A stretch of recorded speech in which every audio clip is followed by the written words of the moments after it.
কেন হিন্দুরা মন্দিরের বাইরে জুতা চপ্পল রেখে মন্দিরের ভিতরে প্রবেশ করে তা আমাদের মধ্যে অনেকেই জানি না। অনেকে মনে করেন ইষ্টদেবের মন্দিরের বাইরে জুতা চপ্পল খুলে ঢুকার কারণ হলো ইষ্টদেবকে সম্মান দেওয়া। হ্যাঁ বন্ধুরা, এটি সত্য, কিন্তু এটার পিছনের আসল কারণ কিন্তু এটা নয়। এর পিছনের আসল কারণ হলো প্রাচীন ভারতীয় মন্দিরগুলো বানানো হয়েছে চুম্বকীয় ক্ষেত্রে।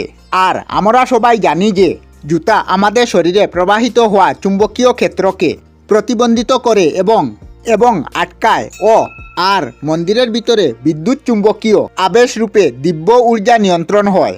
আর যদি আপনারা এই দিব্য ঊর্জা পেতে চান তাহলে আপনাদেরকে জুতা চপ্পল বাইরে খুলে মন্দিরে প্রবেশ করতে হবে। এটি মন্দিরে জুতা চপ্পল খুলে ঢুকার আসল কারণ। প্রাচীনকালে আমাদের সনাতনী হিন্দু মুনি ঋষিরা এই সমস্ত জিনিস প্রথম থেকেই জানতেন। তাহলে ভাবুন আমাদের প্রাচীনকালের মুনি ঋষিরা এখনের তুলনায় কতটুকু অ্যাডভান্স ছিল।